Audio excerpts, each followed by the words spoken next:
Talk, fuck you. Fuck a you. Doom, doom, doom. It is the sound of your doom. I just like that word, doom.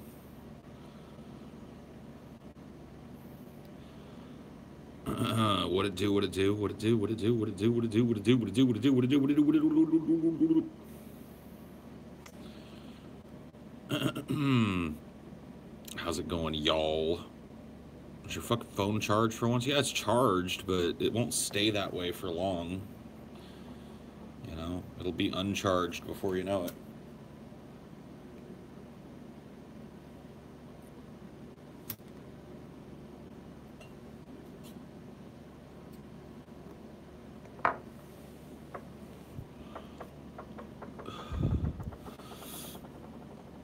Get external battery. I have one. I just like to use the battery charge as a good way of keeping me from doing these for too long. It's a good reminder that it's about time to wrap these fuckers up. What say I? I say doom. Doom upon the tribes of Israel. Doom upon the sons of man. How do you like living in Louisiana? It's growing on me.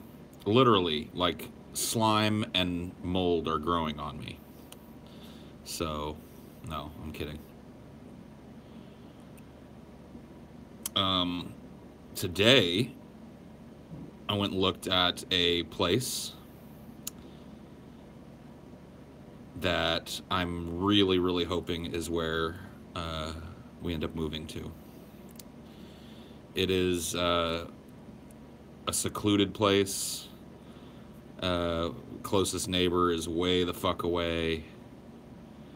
It's in the same area, so I'm not moving out of state or anything. Just moving to hopefully a house that'll serve our needs as far as production space and stuff a little better than this one does. And oh man, dude. You know, it's definitely nothing special, but just the fact that it's back off in the woods by itself is... You guys move so fucking often. Yeah, no, trust me, I know. I've moved the last 2 years. I've probably moved 5 times. So,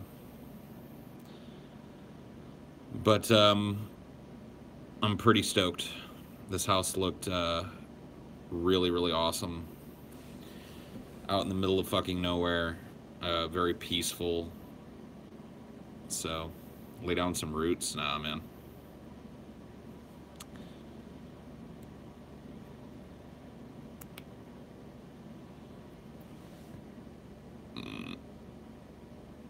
Hey, Paul. Your penis a blobfish? Your penis? Paul, my crush hasn't accepted my friend request in over a week. What do I do? Go find another friend. Paul only moved his body 5 times in a whole year. Yeah, that is true. I had to roll over once. I had to get up to go to the restroom once. So you don't have neighbors there? We have neighbors here. At this place, you know, we're in like a little residential subdivision here, so we're right on top of at least 3 or 4 different people, which is pretty, you know, par for the course in these kinds of neighborhoods. The place we looked at today is in the middle of nowhere, and there was just like a quiet peacefulness about it. Take more money, Paul. I feel like if you did the 24-hour Chauncey stream on Cinema for Cynics, it would get a high amount of views just for the sheer absurdity. Yeah, maybe I'll do that. Maybe after the move. We'll celebrate Celebrate the move with a 24-hour Chauncey stream. Chauncey stream. Chauncey stream. Hey, Paul, I'm in your area. Oh, shit. Tell me more. Paul, you're going to move to a place where serial killers target. All serial killers target houses in the middle of nowhere. Yeah, but they also live in houses in the middle of nowhere. So how do you know I'm not the serial killer? How do you know I'm not the serial killer moving to a secluded shack in the woods where I can, you know...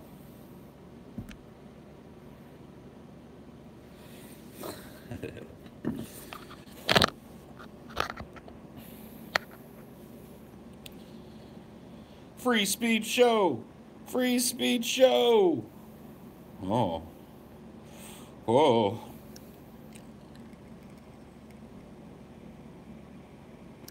TJ's behind me. Cool.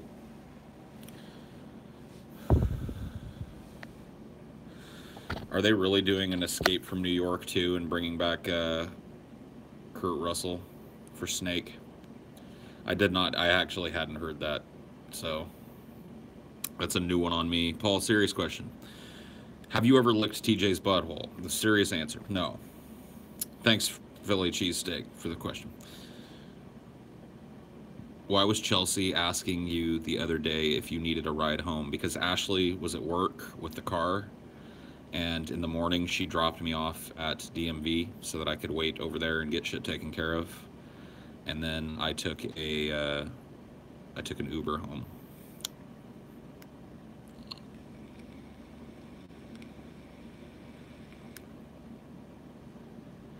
The fuck, how do people notice this shit? I know, dude. Like, anything that I say on here, it's one of the things you've got to kind of let go of when you start doing this. Is like anything that you mention will be remembered by somebody and probably brought up later. Especially anything about the functioning of your personal life. Like if you say like, oh yeah, man, I needed a ride. Somebody out there is thinking like, why does Paul need a ride? Does he not have a car? Does he not drive? Does he not this? Does he blah, blah, blah? And it's like, oh.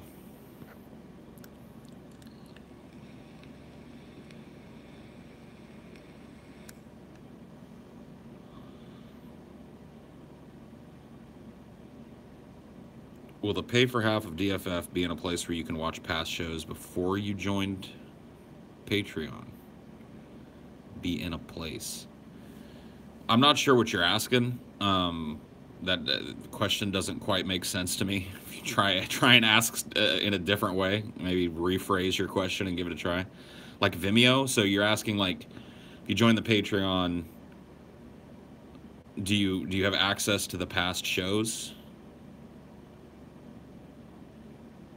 Paul, you better let my fat ass move into the house too. You can come visit, Pimp Monk, but I ain't looking for another goddamn roommate, Pimp Monk. What does Tim Allen sound like when he's butt raped in prison when he drops the soap? I think he drops the soap, bends over to pick it up, and then a dude sidles up right behind him and puts his dick in his ass, and he goes, something like that. Yeah, smoking up all the cigarettes. Is that a fake Pimp Monk too? Damn. That's a goddamn shame. It's a goddamn shame when a fake-ass Pimp Monk gonna come up in here.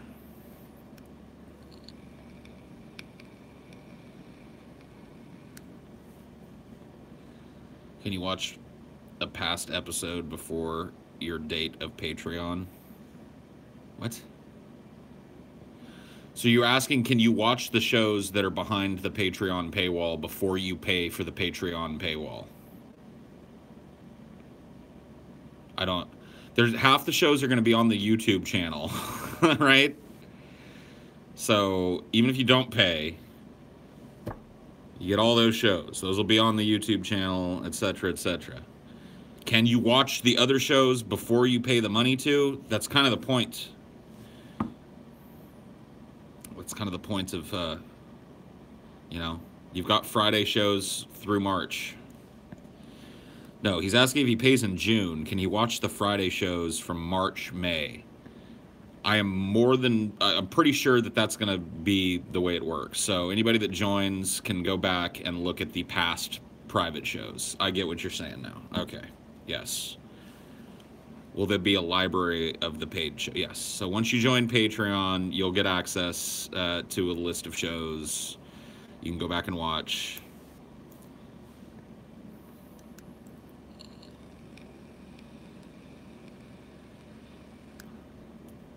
Yeah, sorry. Sorry I was having so much trouble puzzling out what you were asking there. But I think we arrived at a good solution.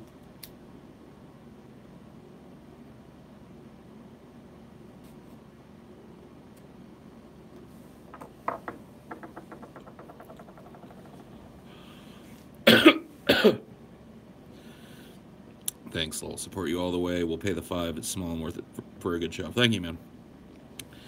I mean, that's really kind of like what we were thinking with this monetization strategy. We knew people were going to fucking immediately hate it. But in terms of delivering value to the people that patronize us, I think it's the most direct, the best way.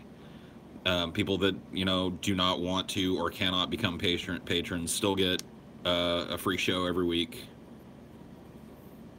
And then if they like the show enough to want it twice a week, they become patrons. Or they go, you know, pirate the shows. Which is, you know, who are you going to stop from doing that?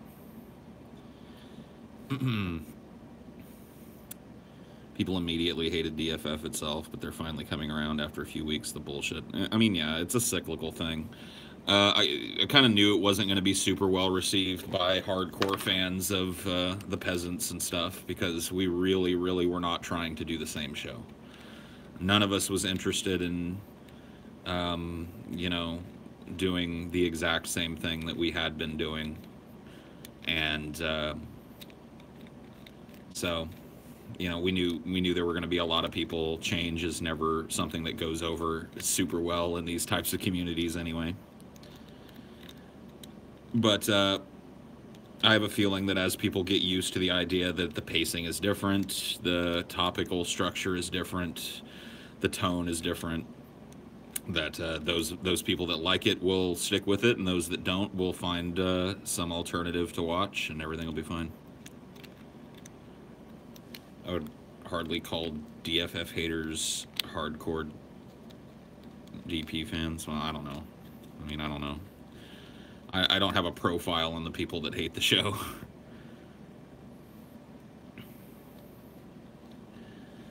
And now we get a lot of stuff that's new but still feels familiar despite all the troubles. I'm a big fan of all the Peasants. That's cool, man. I mean, I really, you know, I wish that most of the community wouldn't factionalize the way it has, to the point where it's like, you know, we're watching Ben's thing, or we're watching DFF, and we're arguing about which one of those we're gonna watch, which one of those better. I just, you know, I have absolutely no problem with people enjoying all of that, you know what I mean? And there should really be nothing that keeps people from doing that, so it's kind of that's the way I wish people could look at it. Doesn't seem to work out that way, though. I watch both and appreciate them all. That's cool, man. You enjoy watching the drama. I mean, I can't really fault people that shit. You know, I myself am a connoisseur of drama.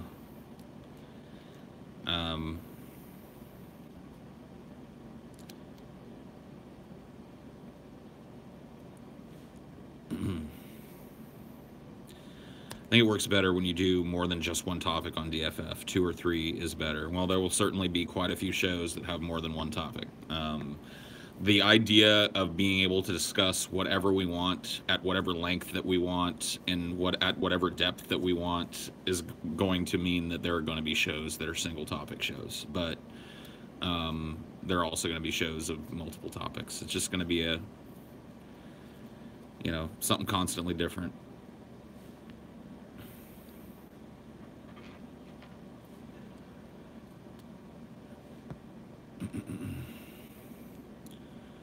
How would you categorize your sense of humor? I've been wondering this for a while. I don't know, man.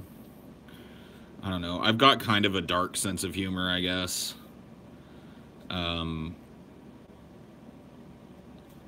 sometimes I'll just laugh at something that's horribly tragic. That'll just be my first kind of instinct, is to just have a big belly laugh at something that's terrible. Mama Teresa. Grunt humor, yeah.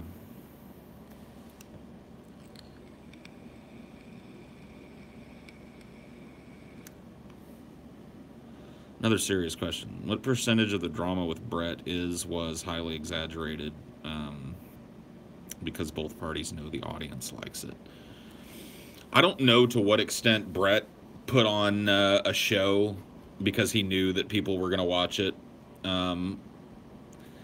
I can tell you that our reactions to Brett, that one of the reasons why he's was such a great antagonist is because you don't really need to play up your reactions to Brett. You can just kind of react to him how you normally would, and it comes out funny because he's just so at the bottom of the barrel, so reprehensible.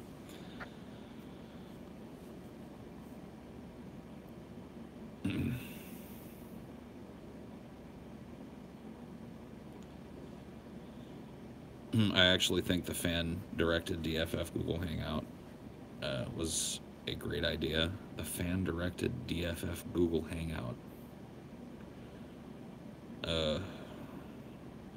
Yeah, I'm not 100% sure what you're talking about. Press 3 if you want to see them deep fat fry the manatee situation. Yeah, I think he's already been deep fat fried, dude.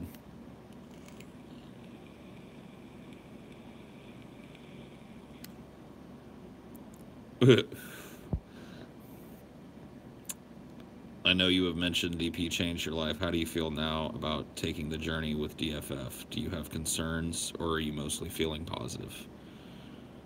I'll be honest with you. I've got concerns just in terms of,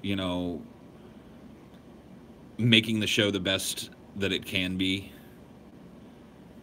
But there's a lot of positivity. Like, it feels good to be doing something a little different. It feels good to be kind of formulating on the fly this new show with kind of a new dynamic. So this upcoming move is going to be a huge deal, at least for me personally.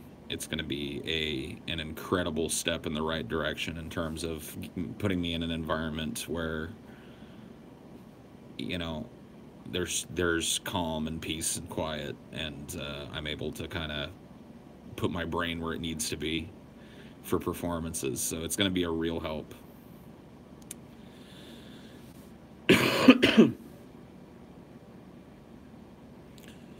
It would be a funny little pun, but also a decent topic if you deep fat fry fast food. I'm telling you, man, we have a long list of topics, and that may or may not be on the list. You're moving? Yes.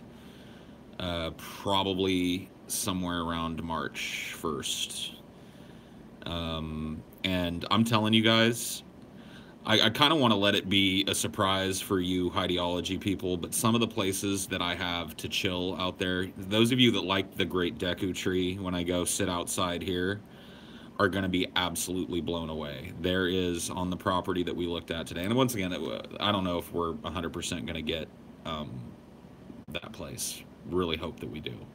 If we do, there is an old oak covered in Spanish moss on that property that is just amazing. It must be at least 300 years old or some shit. I mean, it is fucking just amazing. And it's got a nice big backyard fenced off that looks out over just this giant stand of oak trees. So I'm really hoping that that place ends up working out.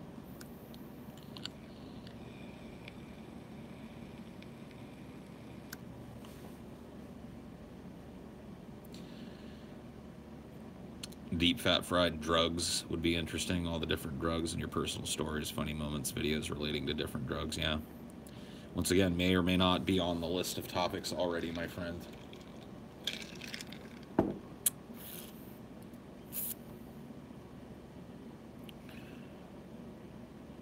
I had the biggest pecan tree in the state of Alabama in my yard until 2011. Then it fell through my living room. Damn.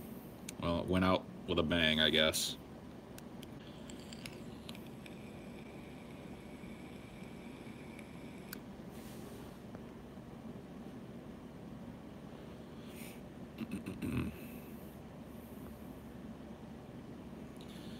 DFF water-headed idiots. Yeah. The 10-inch podcast. The 10 throbbing inches podcast. What happens if DFF is unsuccessful and makes shit for money? We retool it, we rethink it, we go back to the drawing board, we try something new. I don't know. We cross that bridge when we come to it. Right now, the focus is on quality and consistency, and really working to make this monetization model something that people embrace. At least the people that really like watching us, and that's where our focus is at. You got to put in that work, you know.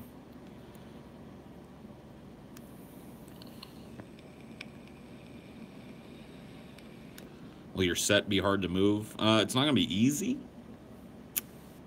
It's not going to be incredibly simple, but it'll get done. It'll get taken care of.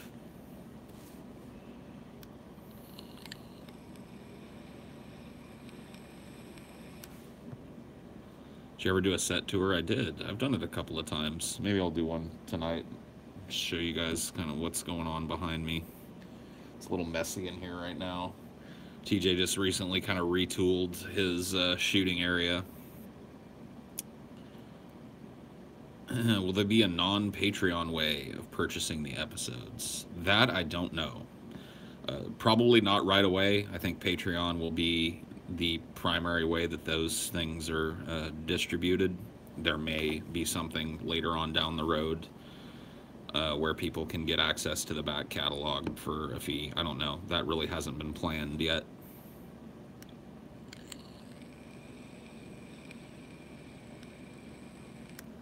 Does TJ demean you and guilt you into doing manual labor for him? No. Actually, TJ is really like, he's on the other end of that. He doesn't like asking people to do things.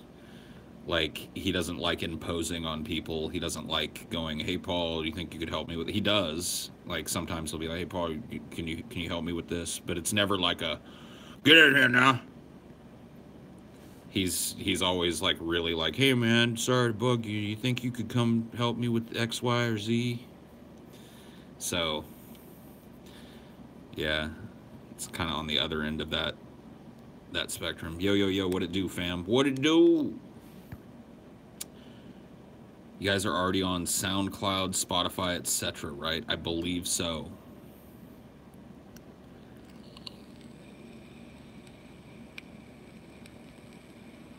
I know for a fact we're on SoundCloud. I'm not 100% sure about Spotify, but I do know that it's being worked on. Do you remember people in the Highdeology live chat? Yeah, like some people are here a lot and consistently ask good questions and stuff, and they stick out as personalities, so sure.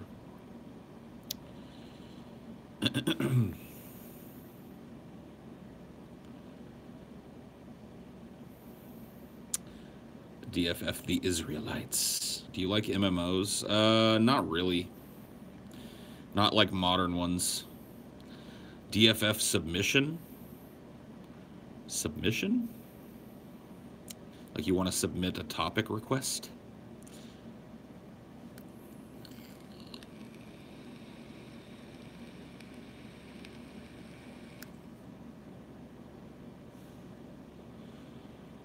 Would you guys consider doing a DFF clips and just do 10-minute video clips? I don't like it. Once again, not something that's been really talked about. DFF, bad DFF suggestions. That would be a funny meta one to do. All the shitty suggestions we got under one roof on one show tonight. Your worst suggestions get deep, fat, fried.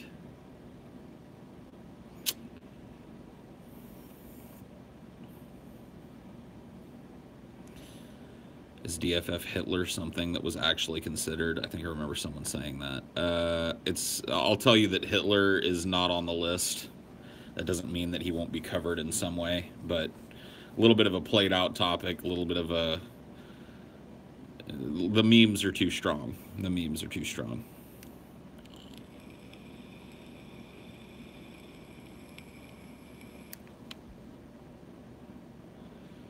We have a solo pitch wars where you talk about space race. No. No.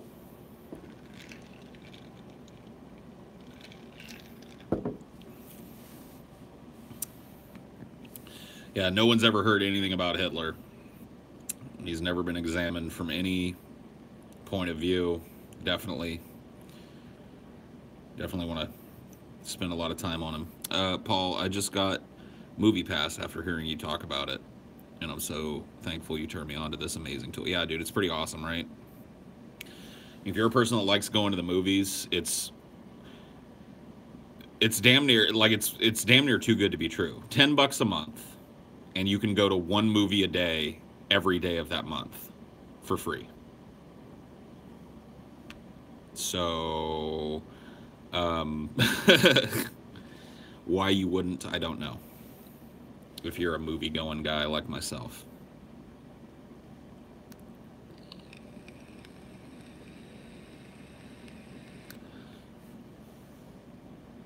I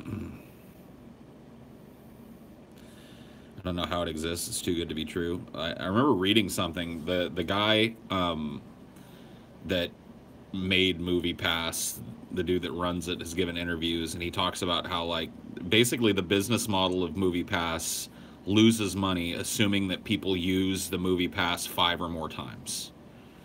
So if you use the Movie Pass anywhere up to 5 times or more a month, then you are actually you're actually taking money out of the pocket of the movie industry and the company Movie Pass. His whole kind of business model is based on the idea that people will not use it. They'll get it and they'll only use it once or twice a month, and that's how he makes money. So, pretty interesting.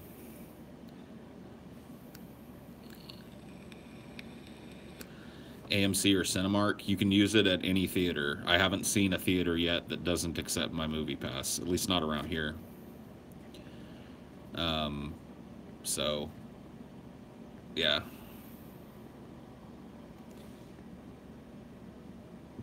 Do you remember the Trolls? Sometimes. Depends on the troll, honestly.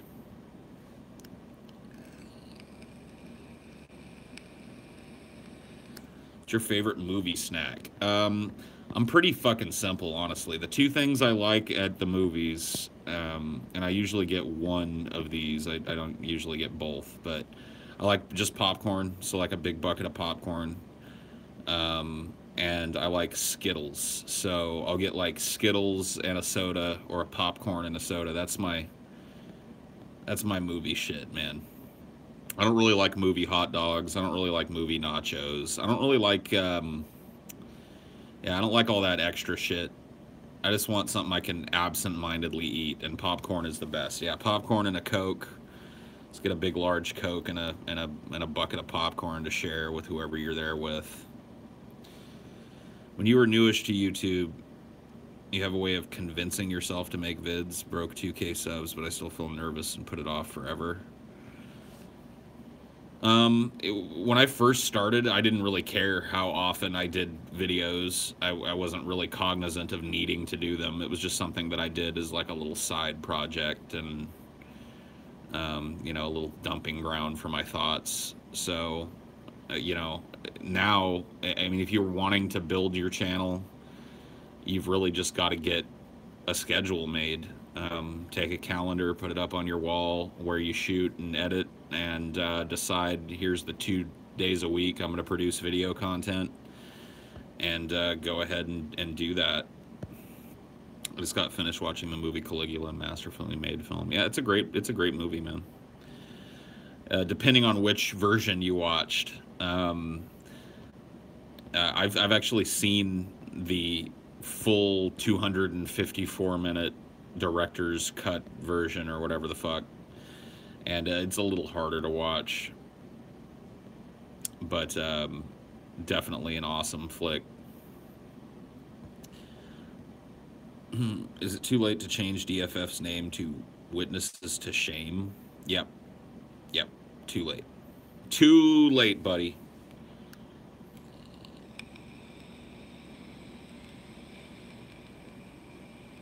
Did you ever act in theater again? I would love to, but the time commitment, like having been on enough shows to know that even like a small production, like a community or a college level production, is an amazingly huge time commitment. It is the type of thing that, like, especially a couple of months out from the premiere of a show, you're probably in rehearsal 5 days a week, maybe even more.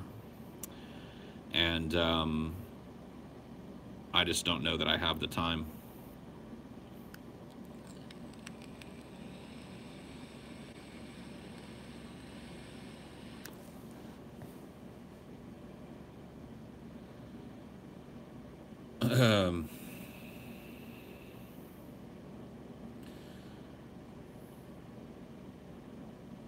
I'm a visual nitpicker and character designer, and I strongly disagree with you on Darth Vader looking wrong in Rogue One.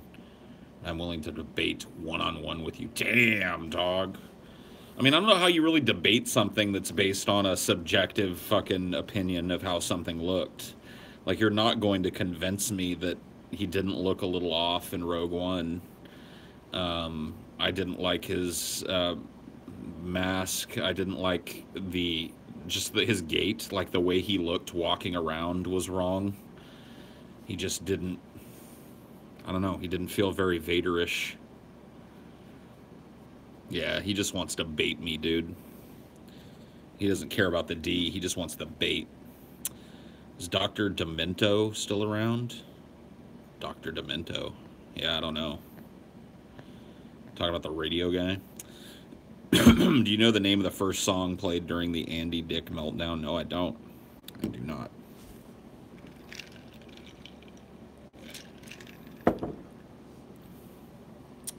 Oh.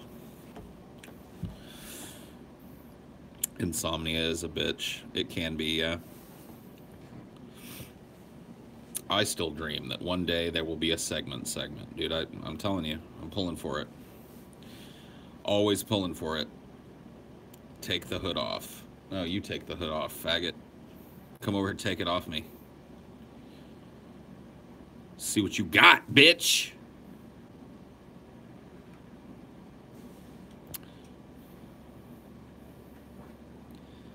Do not choke on your aspirations, Admiral. I spy with my little eye a Chi-J. Hello. Put another hood on. Okay. Put 10 hoods on. Fair enough. I'll go take care of that. Hoods upon hoods. I was just telling By the these. way, the platforms that we're on are Stitcher, iTunes, and SoundCloud right now. Okay. I know that we're working on getting on on Spotify. Spotify. To be approved for them. Sure. But if you guys want to listen to us on Stitcher, SoundCloud, or iTunes, there you go. we're in those 3 places so far.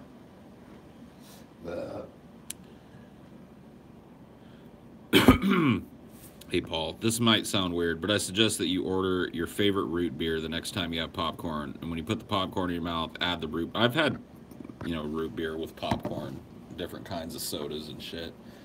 That's why I like fucking popcorn as a movie snack versus all the other shit you can get, because it's versatile, man. Shit gets stuck in my teeth too much. Yeah, see, I don't mind that shit. And that doesn't bother drives me. me fucking nuts, dude. I can just come home and floss it out. Ain't no big deal. Oh yeah, well I don't floss, so I don't even know if I have dental floss. I guess Chelsea probably does. Broads usually do. Damn broads. Dames. Raisinets are good. Yeah, my sister used to get like a little thing of popcorn and a thing of Raisinets and pour the Raisinets into the popcorn and mix them in. Seems like they're all just synced together. No, it works. You sprinkle them over the top and give it a shake, and they kind of fall to different points within the bucket, and then you got like a little handful of popcorn with a Raisinette or two in it. Popcorn's okay with chocolate kind of shit. You can eat those things. That salty sweet interplay is pretty good. I used to go to this movie theater called the ArcLight, and they had all In these, LA, right? yeah, they had all these specialty popcorns and shit. They were, like, That's cool. candy coated in different flavors. I mean, the most important thing to me is just a good buttered popcorn, like, and that it's somewhat fresh. Like if Yeah, that too. you can get the fucking the stuff that's just getting popped, I mean, damn, dude. And it's buttered properly and salted properly. It's just a good fucking time, man. You put me in a damn mood for popcorn, I don't even like it. Yeah. Well, somebody. What really I like more than the fucking taste is the smell of popcorn. It's great. It's just got a great, like, there's a nostalgic aroma to it because it just smells the same no matter what theater you're in. You got that popcorn smell. It's good shit, man. And that fucking fake ass butter you put on there. Yeah, Shit's- that weird ass fucking liquid butter. See, I was going way overboard with that shit. Well, yeah. Yeah, there is a point where it gets too much, though. You can put too much of that shit, and then it's just wet. See, that's where I like it. Popcorn start to get soggy and shit. You're I like, like that, man. nah, I ain't trying And to it just sog. becomes a vehicle for fucking butter. No, it's got to be like, you got to have just enough to where each piece is coated with butter so that the salt sticks to it. That's the fucking sweet spot right there. Motherfuckers, they like that shit burnt too. I never understood that. Oh, That shit yeah, tastes no. horrible. Yeah, burnt popcorn, nah. I do like burnt hot dogs though. Oh, yeah. Or sausages. Like, yeah, I like having the casing, like, pretty much blackened. Yeah, that's a good fucking place to be.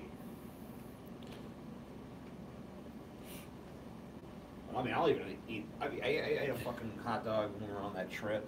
Yeah. It was basically like charcoal, and I still liked it. I'm like, yeah. Yeah, I like those, like, really, really well done hot dogs.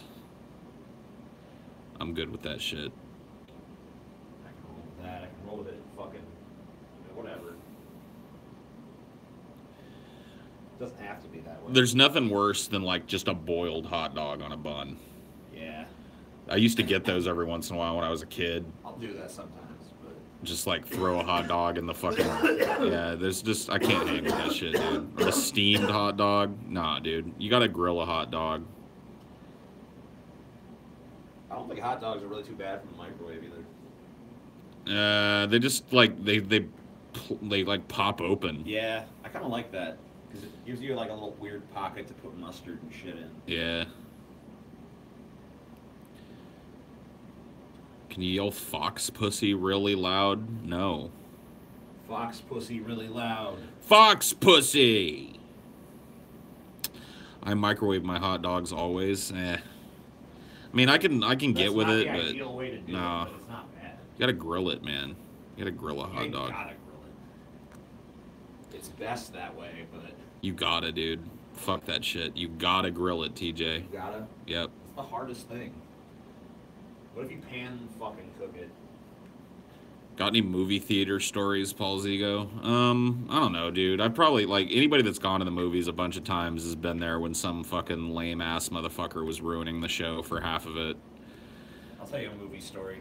Yeah. There was this fucking dudes up in the front row, right? These little nerdy white dudes. Yeah. And one of them had their like feet kind of stretched out, and this oblivious ass fat black woman was walking down the fucking aisle, and she just wasn't paying attention where she was going, and she tripped on his fucking feet Yeah. and fell to the ground and injured herself, I guess. And Great. then like this gigantic fucking like 6'10" super muscular black dude comes in and starts fucking yelling at these little white guys, and they were fucking terrified, dude. Wow. These little white nerds, like, if we wanted to move you, now fuck your ass up, bitch. I've been waiting for you, motherfucker. Damn. He's mad because his bitch tripped? His mama trip, dude. Oh, his mama? Oh, damn. That's a whole different thing, then. That's a whole different thing. Dude. That you can understand. Like, that I can get with. His big, fat-ass old mama done tripped. Damn. I mean, she was the one looking where she was going, so... The only time I ever walked out of a theater and asked for my money back was for Monkey Bone. I've never done it. I did it one time. And I went to see Monkey Bone, and some bitch was there with her, like, two little, like, toddler-aged kids, and she was there because she thought it was going to be, like, a cartoon, I guess. But it's one of those racy, movies.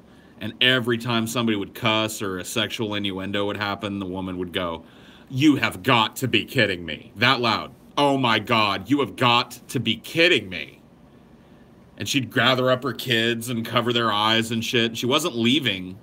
She was just ruining the film. So after about 30 minutes, I realized that not only was Monkey Bone not worth the $7.50 I paid at the door, but that even, like, what little enjoyment I might be able to wring out of it was going to be ruined by this dumb bitch that brought her children to see an R-rated fucking movie. So I just walked out and I was like, this movie is terrible, and there's a woman sitting in there talking in full voice, and I can't enjoy myself. And they didn't even argue. They were like, "Sorry to hear that. We'll just give you a coupon. You can come on back anytime." I was like, "Thank you. I'm fine with that." Got 2 movie tickets and went home. That was Brendan Fraser, right? Yeah, Brendan Fraser plays some kind of animator, I guess, and he creates some fucking character named Monkey Bone that comes to life and like takes over his body. Yeah, drags him into the comic book at one point. It's just lame. Sounds pretty dumb. I mean, I've seen it, but it's been a long time. Yeah, I've never watched the whole thing, so I don't remember enjoying it overly much. So yeah, there were a couple of those kind of like attempts at adult animation crossover films. There was Monkey Bone and there was Cool World. Remember Cool World? Look, Cool World is okay. Say what you want about Monkey Bone. I was going to go the opposite route. Say what you want about Monkey Bone. Cool World is unwatchably bad. Come on, dude. Cool World is alright. No, it's not. Come on, dude. Fucking horrible. I mean, I'll give you this. The animation is cool. Some of the visuals are neat. But that's about all it fucking has going for it. Yeah, that's about all I remember about it. Is that it like looked kind of cool. The acting is beyond ridiculously bad, even from actors that you've seen give good performances. Yeah, Brad Pitt's in that one. Yeah, and he is awful. And there's that other guy, I can never remember his name, but he's in it, and he's awful.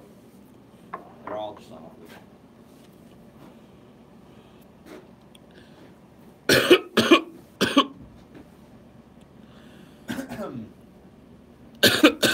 Oh, man. The only animated live-action crossover that's worth a shit, in my opinion, is Who Framed Roger Rabbit, yeah. I can't think of any other ones that have been good. It was the original one. The angle they took was great. You know what? Brendan Fraser was in that fucking Looney Tunes movie, too. So he's done that fucking shit twice. You think What about Space Jam? Space Jam's Space alright. Jam sucks. Come on. Space Jam sucks.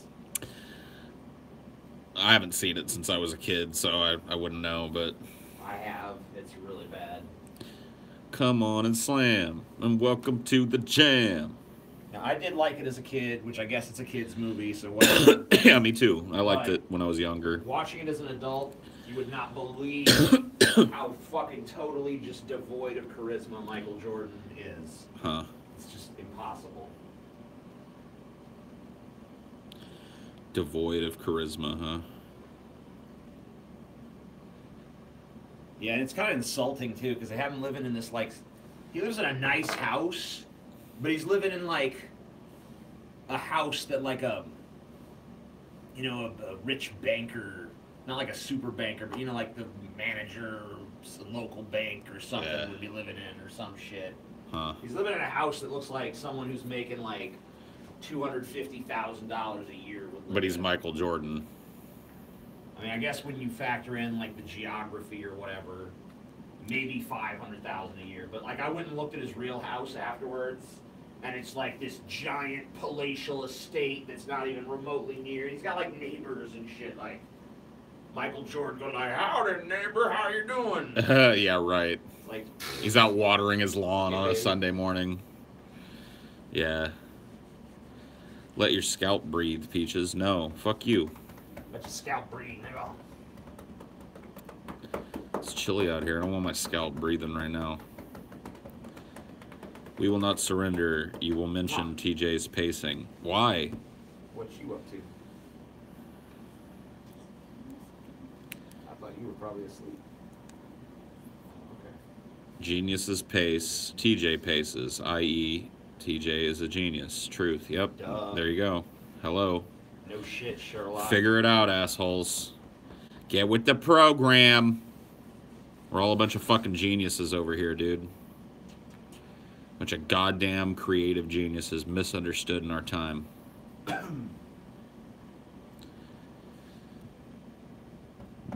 Most gangster story you have at your disposal? Gangster? I don't know, man.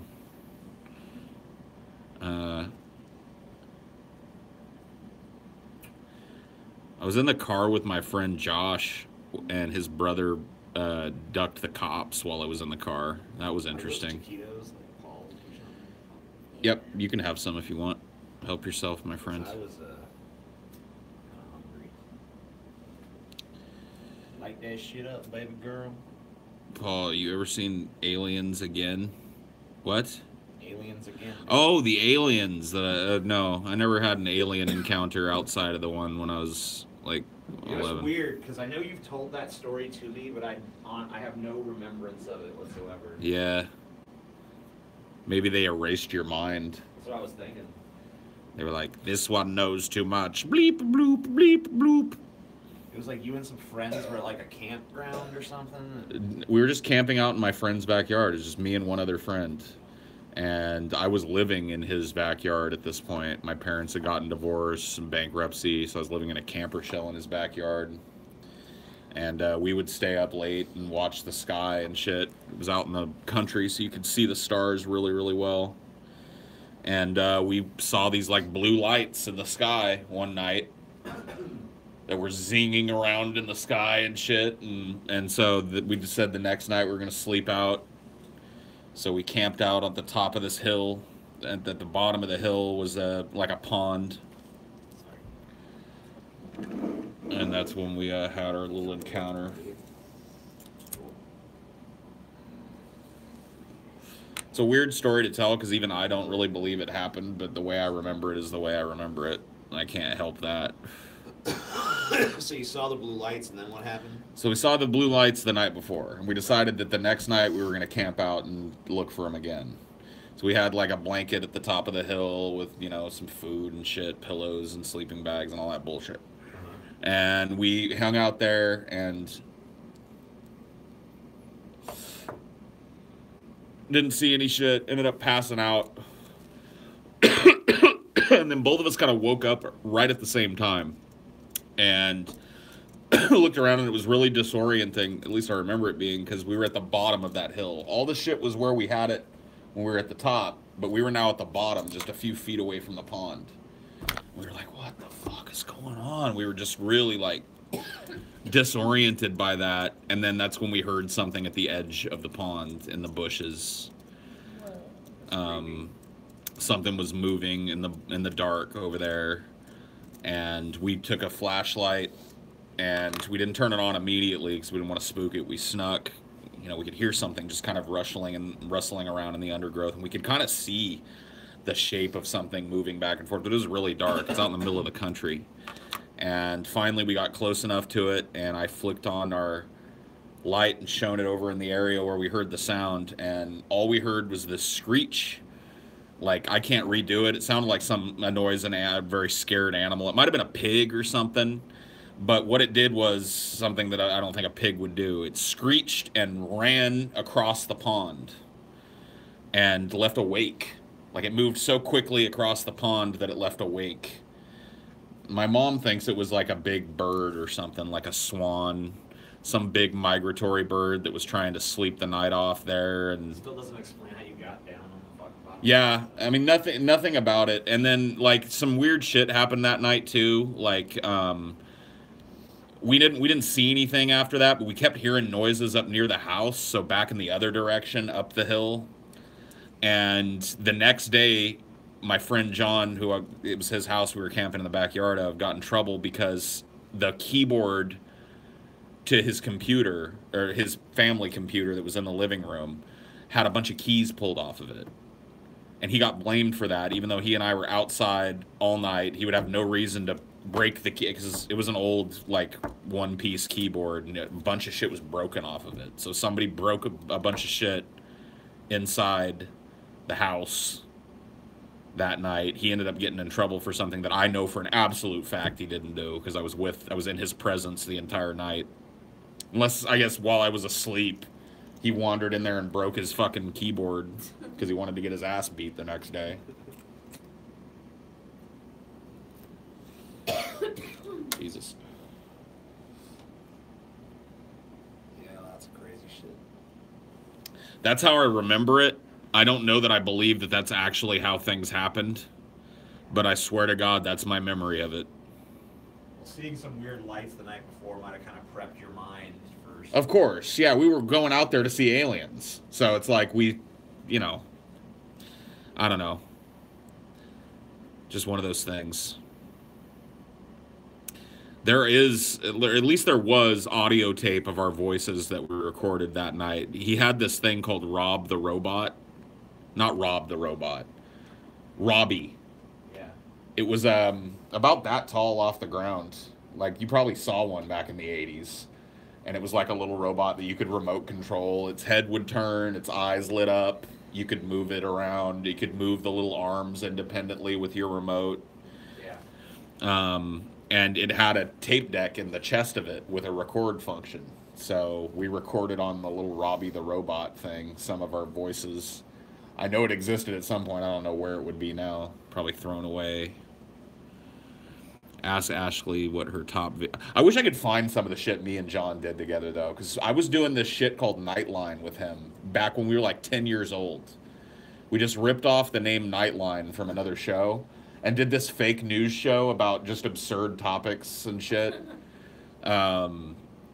We also remade like a funny version of some scenes from Terminator 2, where we used like the worst kind of like cuts to like when the Terminator would appear, like we would just set up the camera on a tripod, and me or John would make this noise like, and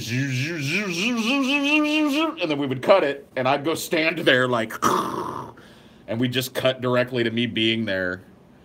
It was awesome, dude. I wish I could find some of that shit. I remember we did a whole Nightline show where we were just ripping on Ross Perot because it was during that fucking presidential election. And we noticed how many times he said national deficit. So John would ask me a question, Mr. Perot, what do you think about trade with China? And he'd be like, well, national deficit, national deficit, national deficit. Like that was the whole show. I always wanted to do a parody of a fucking Forensic Files episode. Yeah. That would be I fun. pretty much know the format of how that show goes, so. It'd be pretty fun. I just don't know what jokes to make. Yeah.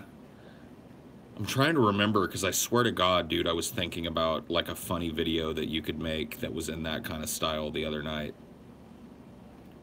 And I just can't fucking for the life of me remember what it was. It was during one of these, and I didn't say anything about it, but some fucking comment triggered it, a thought. Maybe not like Forensic Files, but like one of those crime shows.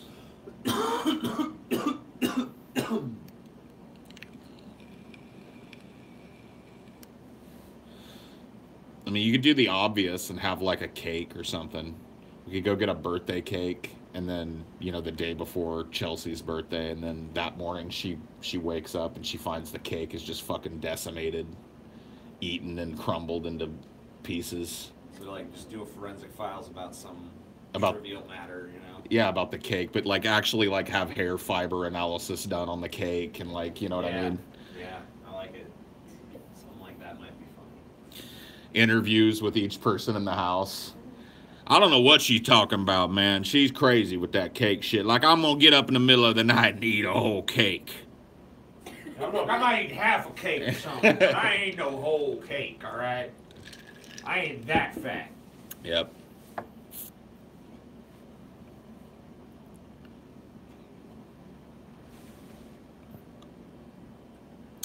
Then there was the question of the dogs. 2 dogs lived in the house as well, and they were certainly suspects in the grisly murder of the cake. We have interviews with them. Yeah. Did you do it, Salvador? He's just like, every time he was interviewed about it, Salvador looked guilty. Dinor looked stupid.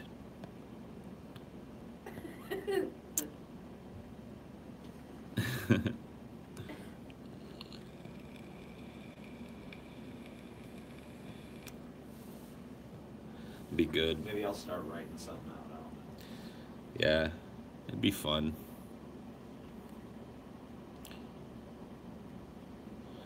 Or you could have fun with it and just like do one on your own murder. That might be cool. Just have all the people in the house be suspects in TJ's murder. Honestly, there's not a whole lot of interviews with people. Like, usually it's like There's like family members and shit usually interviewed. there's like 1 or 2 character witnesses for the victim. Usually just 1, honestly. Right. And then there's usually 3 or 4 different investigators who worked on the case, and then there's like the forensic people. That's pretty much it usually. Sometimes they'll actually have the killer interviewed. Yeah. Or like someone who was blamed for it almost. Yeah, or like Like, someone who was just got accused away. but but was cleared. They'll have them on there sometimes. They're like, I told them to keep looking because it wasn't me. Yeah. Yeah, they came around asking questions about the cake, and I told them I don't even like cake. I usually only eat a piece of cake because it feels rude not to at these birthday things, man. But I'm never going to go get a cake, man. They got the wrong guy. Hey, Ashley, are you scared that you're going to be living in a place in the middle of nowhere? Oh, yeah. I told these idiots about the possibility of Oh, I us was like, living in the middle of nowhere. that's How do they know? Yeah, they're having us followed. Please turn, please turn. Yeah, dude. I really liked that piece of land. I don't even really care what house is on it, honestly. I just want to live on that piece of land. Yeah. I just want the land. Give me the land. Just string up a fucking hammock between 2 of those big old oak trees and live out there, dude. Yeah, and just wait for a banana spider to crawl on your face. Oh, fuck you, dude. Why you always gotta make things awful? I'm sure there's A a ban- ton of oh, banana yeah. spiders in that forest. There's gonna be weird orb weavers and all kinds of crazy spiders and shit, especially in the spring when they start fucking... Oh, man, it's gonna be crazy. Or weavers. But whatever. It's beautiful out there. Yeah. Ashley's the best girlfriend ever. Agreed! I'm gonna go make some taquitos.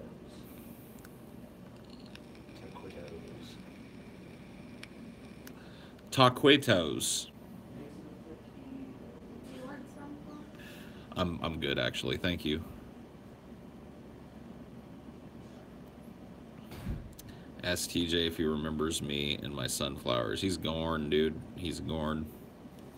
He's gone in search of taquitos. Yeah, that's really the only like supernatural event that I have a story about. I never really had anything like that happen to me, alien or otherwise, that was genuine, like feels genuine as a memory.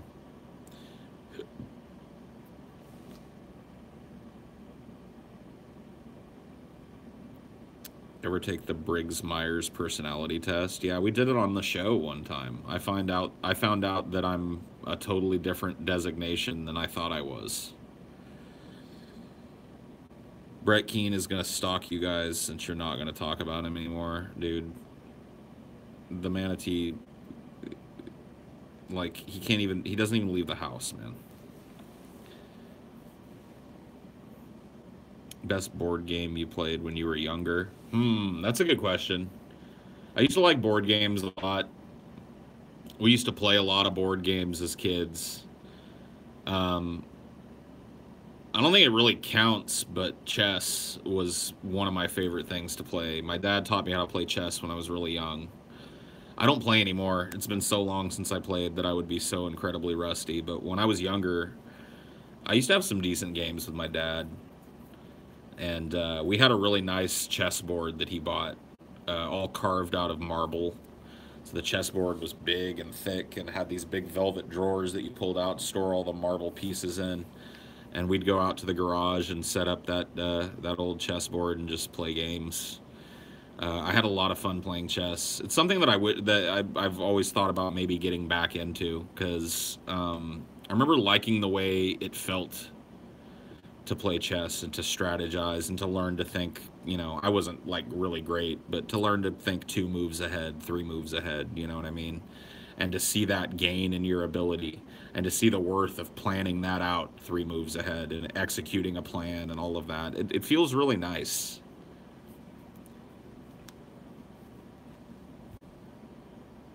Yeah, my mom is just fine, my friend.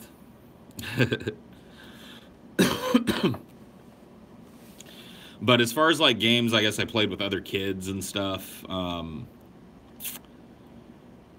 There were some pretty cool like medieval games that I played. I don't remember the names of them, but there was like games where, you know, the board was like a little dungeon grid and you could set up different adventures, and there were monster pieces, and there was like it's almost like a dumbed down version of Dungeons and Dragons with, you know, 2 or 3 different scenarios you could run. Hero Quest, that might have been it actually. There was one game that I remember liking playing where there was a video that you played along with. Like when you started to play the game, you'd sit down, everybody would pick which character they were, and then you'd hit play on a video, and this crazy dude would pop up on the screen and be like, "Stop! Whose turn is it next? Raise your hand. Let me see. You? You will lose 1 hit point. Oh, no. Oh, and then he'd disappear. You know what I mean? And it's like, fuck. Oh, yeah, go to the black hole, yeah. You would be very excited to know that you go straight to the black hole. Oh, no. Sometimes he would give you good things, you know, but most of the time he'd just fuck you over.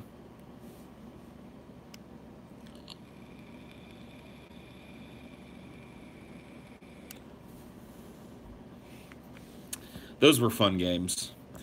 Played a lot of the Game of Life. I can't say that I enjoyed it, though. I think it was a pretty good, like, life simulator, which is why I probably didn't enjoy it.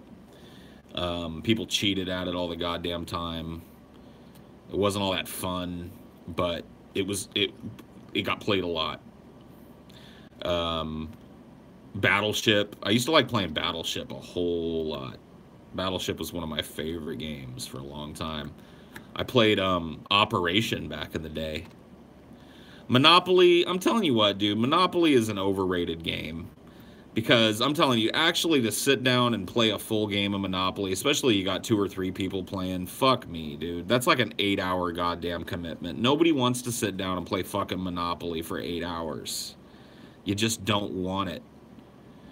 So I'm sorry, dude. I've played a lot of Monopoly, but I gotta shit on Monopoly here. It's no fun, man. It's no fun.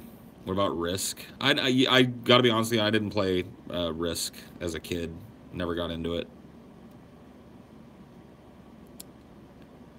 You've never finished a Monopoly game? Most people haven't.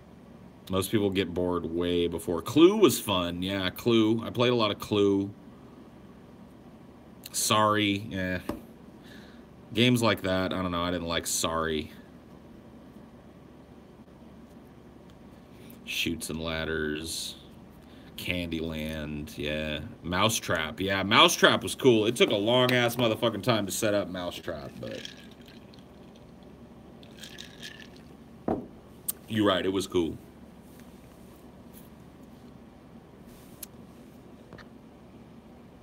Spin the bottle, yeah. Good old spin the bottle. Soggy cracker, yep, there you go.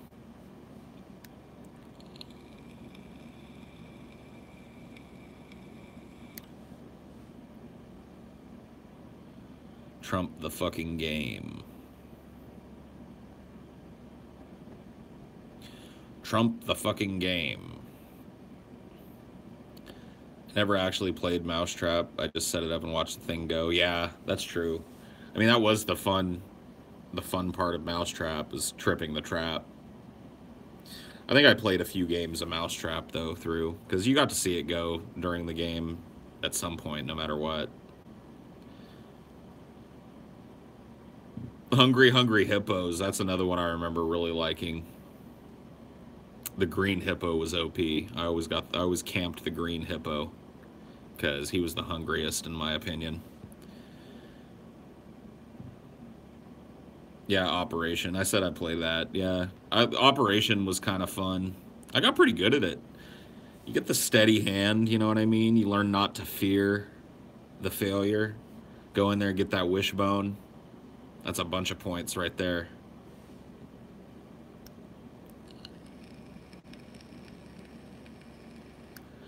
I remember a commercial for Operation when I was a kid. It was like, water on the knee, Operation, $1,000 fee, Operation, something, something, something. I'm the doctor for you. Guess Who was actually pretty good, I'll be honest.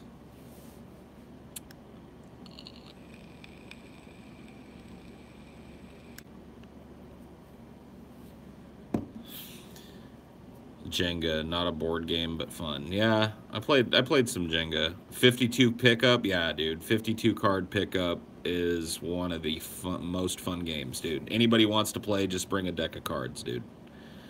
Just come meet me somewhere with a deck of cards and say, dude, let's play a quick game of 52 pickup. And I'll be like, all right, man, hand me that deck. Let's get it started. I hate that stupid joke, man. That's such a lame fucking joke. It is fun to get people with, though. Ever guess how many wipes after a shit? No. No, I don't like gambling on wipes.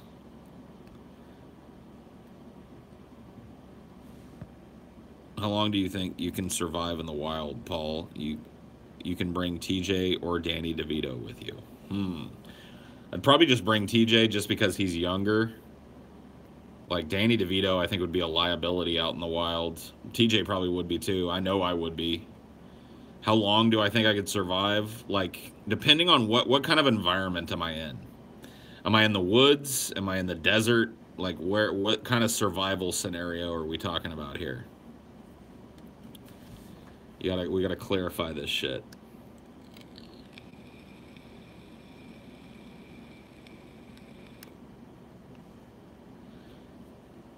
North American deep woods. Okay, so like a Blair Witch Project scenario, right? I walk out into the Black Hills east of Burkittsville, and I'm lost. In that kind of environment, rainy, deciduous forest. I would probably not last very long out there. I mean, do I have any gear? Did I walk out there with a tent? Do I have any kind of gear, or am I just out there with what I'm wearing, or am I naked? I mean, all of that kind of plays into it, too.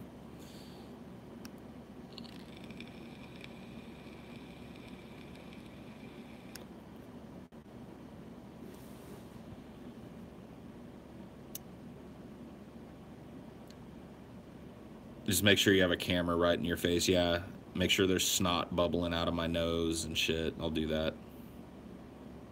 I feel like if you had a tent, weed, and friends, it'd be fun. I like the woods. I mean, I did a lot of camping when I was a kid, so I'm not totally useless in the woods. As long as there's camping gear and shit, I might be able to, like, last for a while. And it also depends on what time of year, too. I mean, if it's the dead of fucking winter and waist deep in snow, I'll probably be dead in a day. The closing scene of Blair Witch was pretty badass. Yeah, dude. I'm telling you, man. That movie was scary as fuck the first time I saw it. Also, make sure you find a creepy abandoned house. Yeah, definitely got to do that.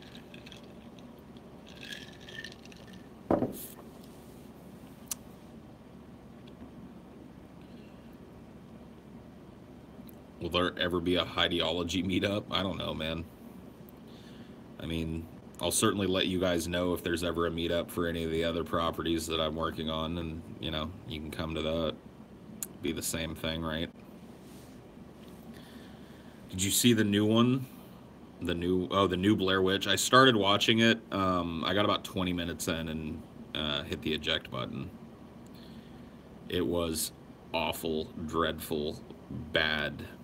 I just was not interested.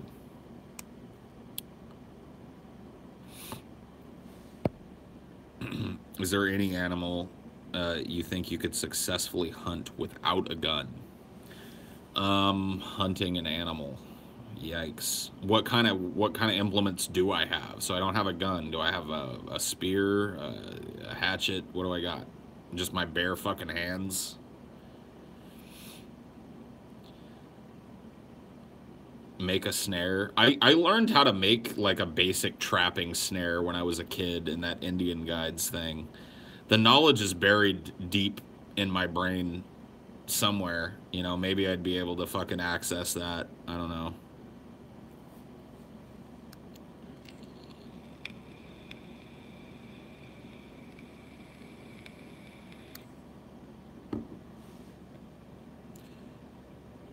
You want me to sing you to sleep? Go to sleep, little Nicola Dimitri. Go to sleep now, go to sleep. There you go.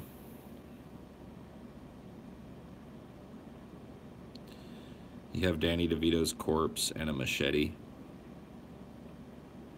Well, I'd definitely leave Danny DeVito's corpse right where it was and take the machete. That's for sure. I'm gonna be dragging around Danny DeVito's corpse.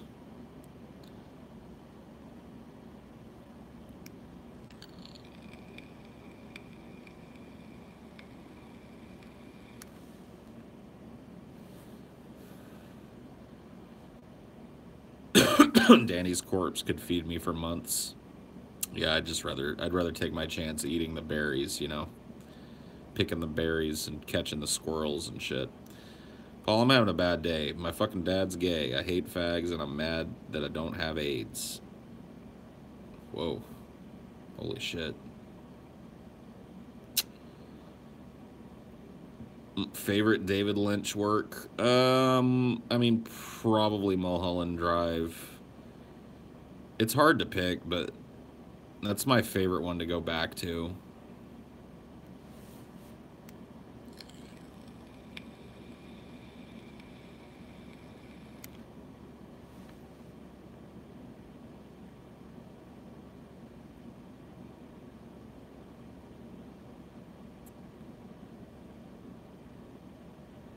Best Paul Thomas Anderson movie, mine is There Will Be Blood. It would either be There Will Be Blood or Boogie Nights for me. Certainly one of those two. The Master is not far behind those two. Lost Highway is great. Not my favorite Lynch work, but it's still good. Punch Drunk Love is weird, but I liked it. Yeah, I like Punch Drunk Love. It's good. Did you understand The Master when you first saw it? Yeah, but that's because by that time I was into like Scientology, learning about like the way that they operated and stuff. So I got all of the little references. I got all of the little in jokes and all of the little digs that they made at the at the religion. It's kind of sad because I think that that's why people didn't really enjoy that movie to the fullest. Walking into that having absolutely no knowledge of Scientology would be kind of a strange experience, but it's got one of the greatest scenes ever. That scene where P.S. Hoffman interrogates Joaquin Phoenix is just one of the most beautifully shot, beautifully conceived moments in a movie that I can remember. Just absolutely just riveting. Have a good night, Doom Kid. Take it easy, my friend.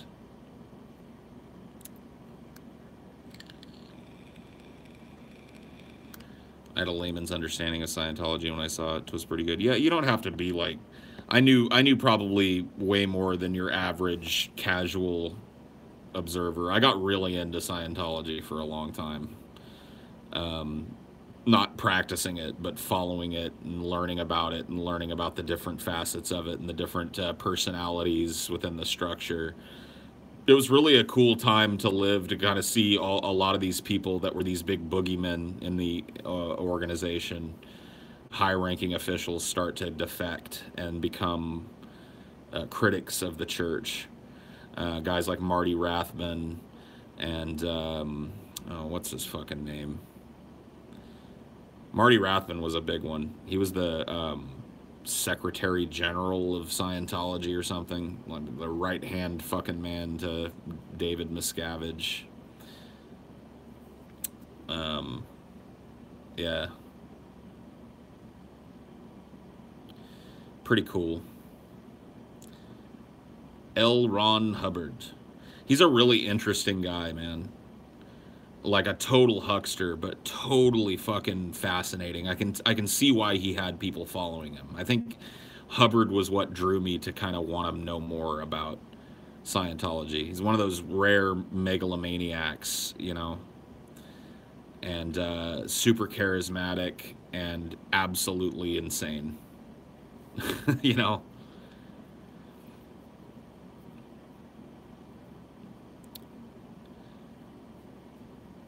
Absolutely insane. Fuck L. Ron Hubbard and fuck all his clones. Oh yeah, well, I mean, Scientologists are fucked up. There's this shit, if you want to see a crazy fucking moment in Scientology history that happened, there used to be this group of people called the Lisa McPherson Trust. And they had their organization was named for a woman that died while in Scientology custody. She had a mental breakdown. She was a member of the C organization in Scientology, which is this really, really super elite, secretive kind of core organization where you give your whole fucking life to the church. And she got really sick, had a mental breakdown. They refused to get her help, and she basically just laid and died of exposure in a hotel room. And and then her death was subsequently just buried because in Clearwater, Florida, Scientology basically owns the town. So her death was just swept under the rug. And these people came along and created this protest organization that was basically there to expose Scientology. And they moved into Clearwater, and they would do these pickets in front of the Fort Harrison Hotel, which is the spiritual mecca of Scientology, is the Fort Harrison Hotel in downtown Clearwater, Florida. And they would do these pickets. Go on YouTube and search for Scientology The Mad Picket and watch that shit. It is one of the craziest things that you'll ever see. They show up on a weird, like a weekday night to do a little picket in front of the Fort Harrison. And usually 2 or 3 Scientology quote-unquote handlers would come out and harass them. So there'd be 5 people picketing. There'd be a couple of handlers there going, "What are you doing here? What are your intentions? Why are you so afraid of L. Ron Hubbard? Why are you afraid of the church?" But this night, they happened to be having some big Scientology get-together, and a lot of the high-ranking Scientologists in Clearwater were there at the Fort Harrison or at a nearby property for some kind of get-together for Scientology. And they got wind, I guess, that this picket was going on, and literally like 200 or 300 Scientologists descend on the front of the Fort Harrison Hotel and there's 5 people picketing, and it's this ocean of people all screaming at them, all yelling horrible things at them. A dude slaps one of the cameras that's there to film it, and they all have little flags, and they start chanting "Nazis go home, Nazis go home." It's one of the craziest fucking things you'll ever watch. Just go watch it. It's, I don't know, it's like 20 minutes long or 30 minutes long. It's worth watching. It's fucking crazy. And you see the insanity that's inherent, you know, in the weird cult that is Scientology in that video. It's very, very good for that. L. Ron admitted that he made it all up. I mean, he did privately and in private correspondences with people. He alluded to the fact that, you know, I mean, the famous quote is, you know, the best way to make $1 million is to found a religion, or some variation of that. And that's a quote of his in private correspondence. There are people that purport that privately he shared that Scientology was all hokum. One of those people is his ex-wife, Sarah Hubbard, who he wouldn't even admit actually existed. He had 3 wives, and he, until his dying day, would claim he only had 2 wives, because his second wife was a huge critic of his.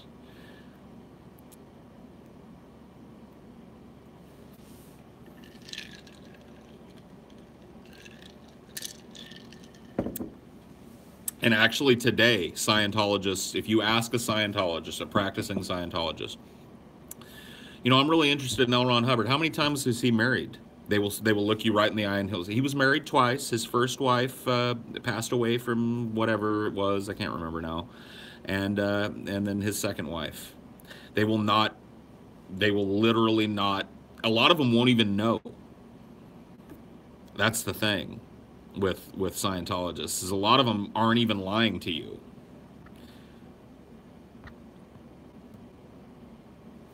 Like, they just honestly don't know.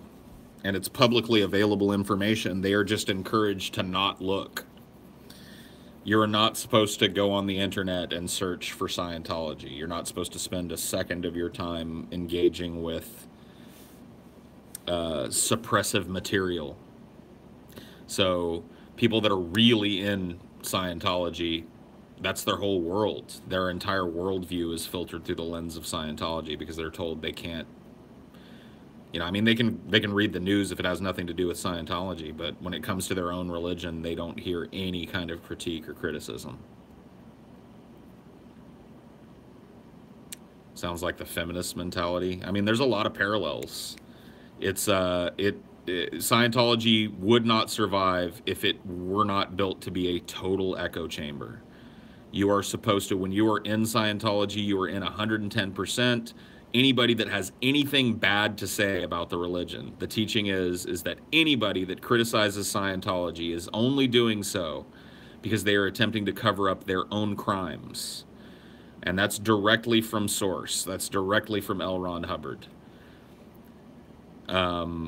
Anybody that's critical of the church in any capacity or critical of its power structure is only doing that to distract people from their own misdeeds and their own crimes. And to listen to people is like, if you, it gets even crazier. He told people that, like, he knew that, like, OT3, which is the famous Xenu shit, right? When you get to OT3, that's when they tell you about Xenu. And he knew it was ridiculous. He knew that if people heard about that before they'd walked through the wall of fire that is OT3, that they would run from the religion. So he told people that you have an implant, not a physical implant, but a mental implant caused by the body thetans on you that would kick in and give you pneumonia if you heard the story of Xenu before you were ready for it. So that's what people in the church are told. Lower level Scientologists are told, like, look, if you ever hear somebody talking about OT3 or anything to do with Scientology, if you hear the wrong thing at the wrong time, when your mind is not ready for the knowledge, you'll die. You'll die.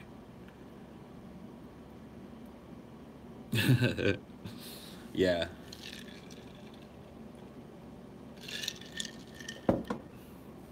DFF Scientology, it'd be great.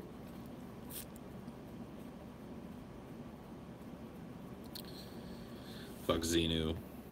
Fuck Xenu. Yeah, there's a lot going on in Scientology. And just, I mean, a DFF on L. Ron Hubbard would be great. His whole life story is so insane.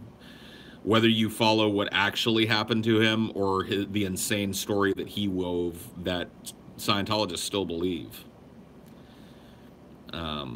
You know, if you ask a Scientologist about his military career, they'll tell you that he sunk Japanese subs during World War II. The truth of the matter is that he was removed from duty as the captain of a patrol boat during World War II because of two incidents. One in which he wasted all of the bombs on his ship, bombing a magnetic deposit at the ocean floor that he thought was a Japanese submarine.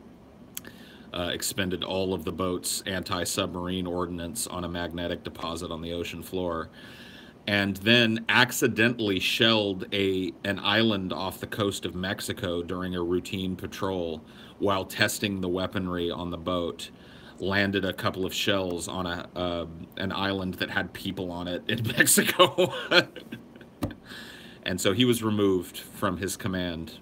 But if you ask a Scientologist, they will tell you he was a war hero who was injured critically in a crazy battle with Japanese submarines, and that all of those injuries were healed by Scientology.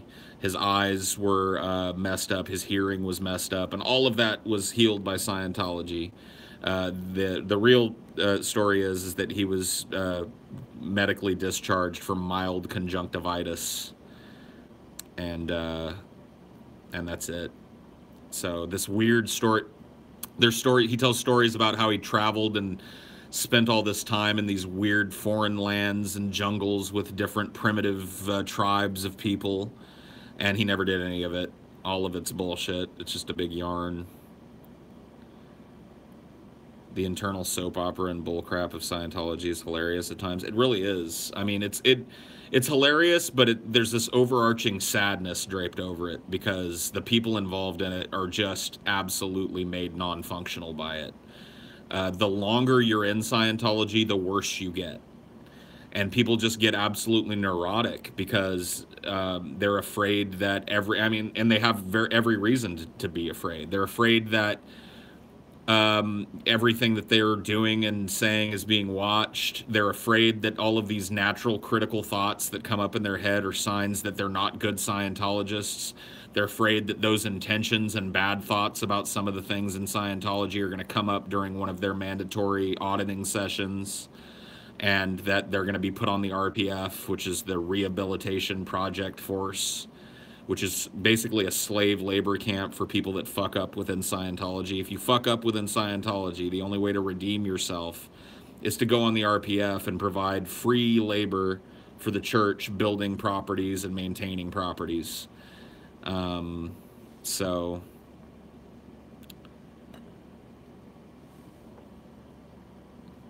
yeah, it's crazy. It's the shit that they get away with is absolutely fucking they're fair play. It's fair game. Yeah, fair game doctrine. Anybody that criticizes the church is quote unquote fair game.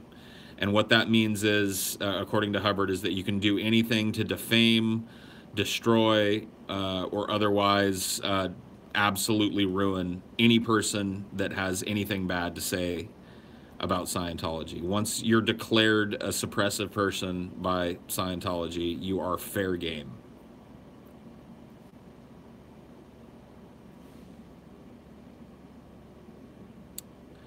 Paul does not know what he's talking about. Disregard what he is saying. He is mentally unstable. Okay. Yeah. It's not really me versus Scientology. I just, I'm just saying, just talking about a little bit about what I know goes on. For staying up this late. Love you, Paul. Thank you, my friend. I appreciate that. You're too kind. You're too kind.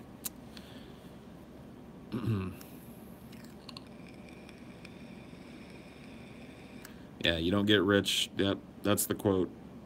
Or a variation of the quote. The actual quote, I'm not exactly sure what it was. There are tons of variations of that quote out there. What he actually said, That might be it. I don't know. You're being glib. You're being glib, Matt.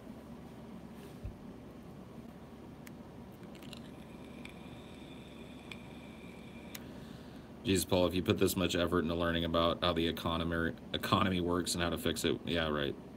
I'm just not interested in the economy, man. I do like cults, though. Cults are a favorite pet topic of mine.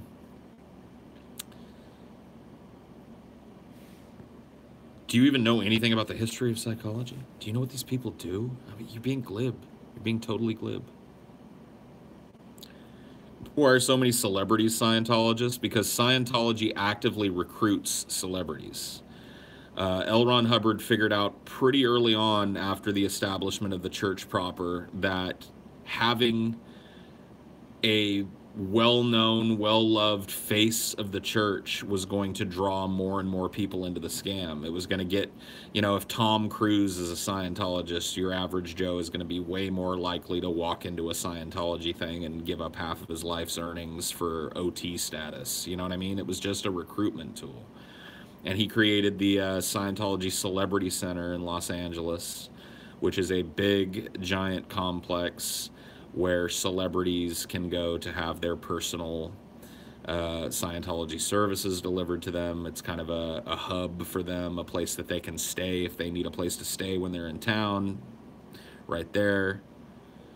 You know, 5-star resort style living for the top echelon of Scientology. And that's how they get people into it. You know, you're not going to land every fish, but they cast a wide net, and they love celebrities. Celebrities are treated very differently in Scientology than the rank and file are treated. Celebrities are pampered, and I guess they come to believe that that's how Scientology is for everybody after a while.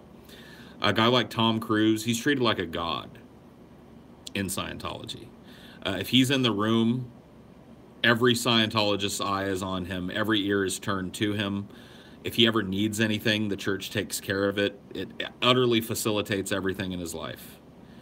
Travolta, less so, but that's because Travolta, since the death of his son, has been kind of quiet on the subject of Scientology. There's been a lot of, but yeah, for a long time, Travolta treated like absolute royalty. Like I said, not so much anymore. He's not necessarily run afoul of the church, but he's certainly distanced himself in a way. And only a celebrity is allowed to do anything of the sort. And only a celebrity of John Travolta's stature would be allowed. More minor celebrities, people like Paul Haggis and Leah Remini and stuff, as soon as they start becoming the least bit critical or start distancing themselves from Scientology services in the least bit, they're immediately declared and kicked out of the church. And a huge, you know, smear story is made up by the church, you know.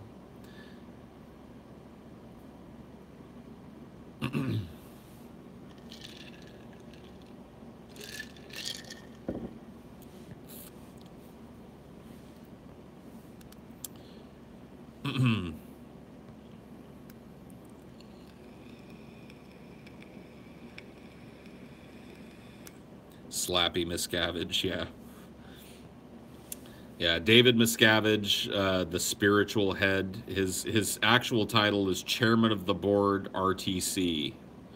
So he's the chairman of the board of the Religious Technology Center within Scientology, which is its core ecclesiastical organization.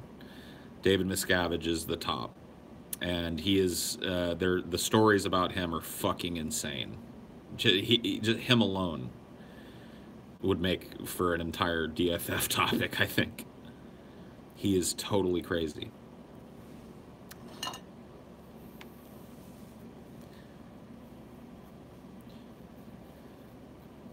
You ever tell yourself I shouldn't have eaten that much? Dude, pretty much every time I eat, the scavenge is a savage. That is putting it lightly.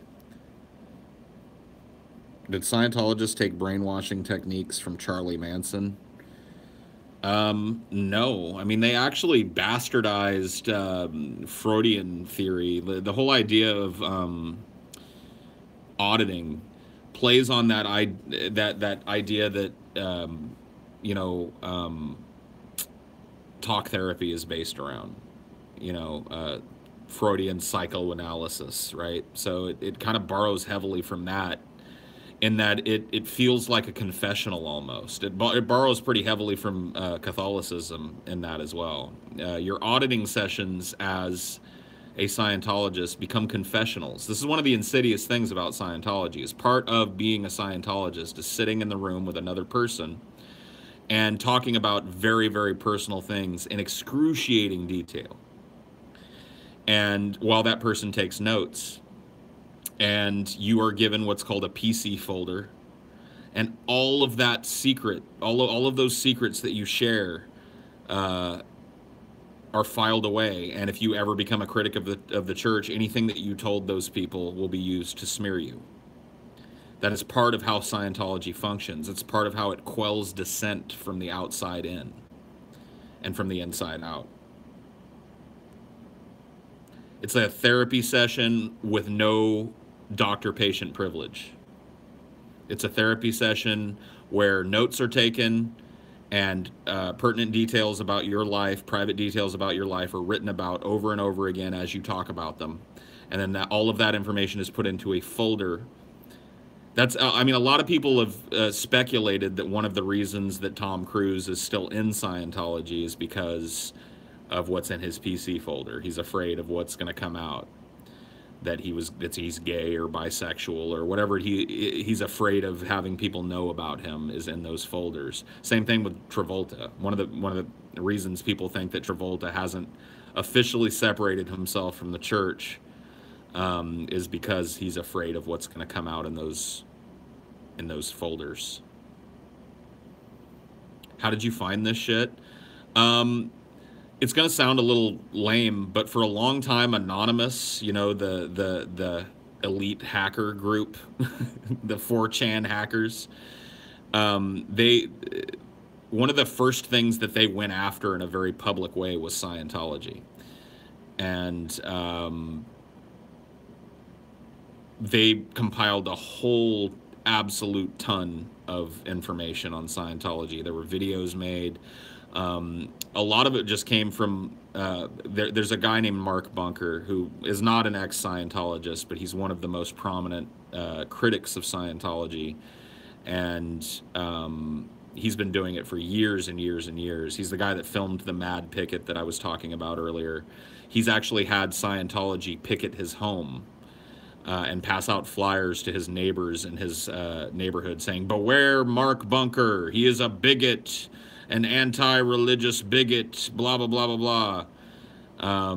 So he made kind of a career out of filming Scientology events and making informative videos and finding ex-Scientologists that had gotten out of the church to interview and tell their stories. So there's a lot of really, really in-depth inside information about Scientology out there if you know where to look. And the more you learn about it, I mean, a lot of the stuff that I've talked about tonight is pretty rudimentary too. There have been a couple of big name documentaries made about Scientology in the last few years. One of them, Scientology and Me. Louis Theroux made a one called Scientology and Me. And then there's an HBO documentary called The Bridge as well. I believe it's called The Bridge. Or no, it's called Going Clear, sorry. Yeah, Going Clear. And there's a lot of really good biographical information in those. A lot of archival footage of Hubbard, which is always weird and crazy to watch.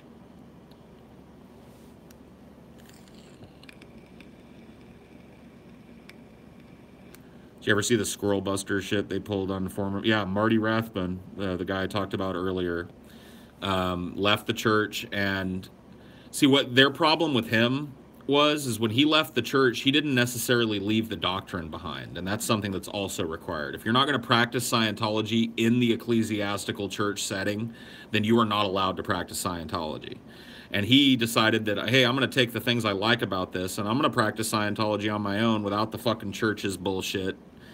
And that's what he was doing. And the church did not take kindly to that. And they sent people to his house. They actually bought a property that was right across from his house so that they could film his home and his comings and goings 24 hours a day, 7 days a week. People would come and knock on his door with cameras, with shirts on that said Squirrel Busters, with a big picture of his face with an X through it. And they called them squirrels. Anybody that takes Hubbard's teachings and perverts them is called a squirrel. So they were saying, well, you can't do Scientology outside of the church. And so they spent years, like literal years, harassing this dude every day. Filming his wife's coming and goings, filming him watering his lawn, washing his car. You know, they'd knock on his door at all hours of the fucking day with cameras in his face. And all of this was ordered directly by David Miscavige. David Miscavige ordered the head of Scientology. This wasn't some weird little subsect of Scientology that went rogue. David Miscavige ordered these people to engage in a targeted harassment campaign against this ex-member of the church. And he did for years. Ever consider Scientology? Like, consider trying it? I've always wanted to actually, like, sit through a couple of sessions. Like, actually do, you know, go down to a Scientology place, take the personality test, have my first auditing session, maybe even take a course or two in it. Just with a mind towards trying to see what it is that lands its hooks into people. I mean, I know what's presented in a lot of those things. You can read about the early materials of Scientology. You're not supposed to be able to, but a lot of that information is out there. So I know kind of the gauntlet of shit that they throw at you early. But it'd be interesting to experience.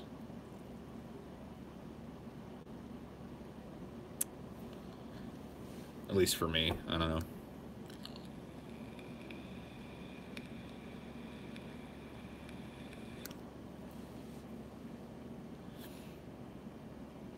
Yeah, the woman who does Bart Simpson's voice is a Scientologist. Of course, we've talked about Tom Cruise. Character actor Jason Begay. He's a pretty talented dude. Was a Scientologist for a long time. He's left Scientology now.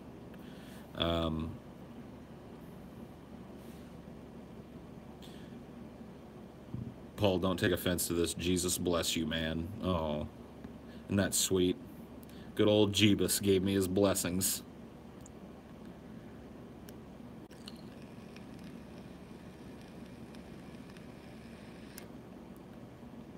Nancy Cartwright is indeed a Scientologist, and a pretty vocal Scientologist as well. Pretty outspoken and very deep in the cult. Very high up in the OT levels.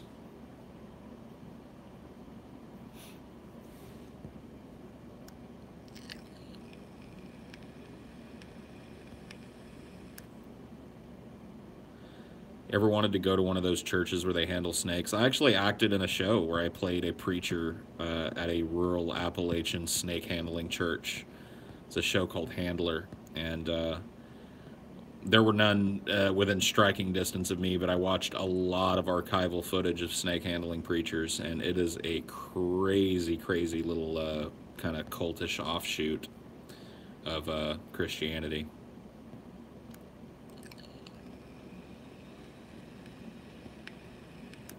Paul, if you died and donated your body to science, what do you think they'd do with it? Probably, like, use it in some obesity study or something. Maybe use it to scare little fat kids into not being fat. Like, bring them in and see, like, look at the insides of this guy, coated in lard. Look at his enlarged heart and his swollen, diseased intestines. This will be you if you don't lose weight. I attended a snake handling church as a child. It's fucking insane. Yeah, I can imagine that would be pretty fucking crazy, man. Hey, Paulo, does Scientology have any science in it? No. Scientology, all of they call what they disseminate technology, right? So it's not like that's what they call the different levels of Scientology. They call it technology. There's nothing technological about it. It's all based on L. Ron Hubbard's series of books that get more insane as they go along. It starts with Scientology, the original thesis, and it ends with, I don't know, Scientology 8008. There's this list of books that you have to read as a beginning Scientologist called The Basics. and it's just progressively more insane bullshit. A lot of it is based on really rudimentary psychological manipulation, and but there's no real actual science in Scientology. Yeah, Dianetics is on that list of basics books. Oh, and it doesn't stop there. You know, it's not just those books. I think it's 8 or 9 books in the basic series. Then there are tons of other supplementary materials, bulletins that Hubbard wrote, lectures that Hubbard gave that you have to listen to over and over and over again and learn. It's an insane amount of stuff. L. Ron Hubbard was one of the most prolific, if not the most prolific writer that ever lived. I think he might be the most prolific writer in terms of the amount of works that he produced. I might be wrong about that, but you can look it up. He's definitely up there on the fucking list for sure. He wrote an insane amount, a constant stream of bulletins and policy letters and addendums to his books. It's just absolutely insane. And that's not even counting the reams and reams of sci-fi that he wrote before he became a religious cult leader. That's where he did most of his writing, honestly, was before Scientology.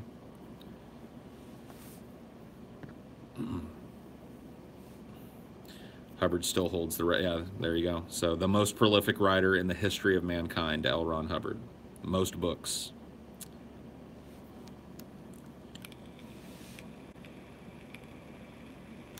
Do all the recent sex scandals coming out of Hollywood have anything to do with Scientology? No, Scientology is very, I don't know. I mean, it has its own sex scandals, but I don't think that there's a whole lot of direct connection to a lot of the bullshit going on. I mean, they're definitely juiced in Los Angeles. So, who knows?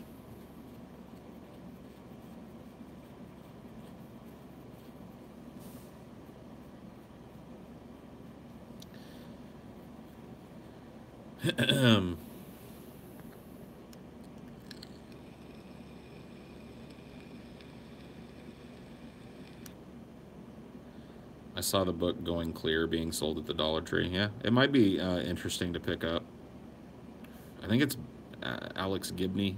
Or no, Alex Gibney directed the documentary Going Clear. I think it's based on an ex-Scientologist's memoirs. When I die, get teleported, I go to the palace in the sky to sing happily ever after with my hawk wings. Cool, dude.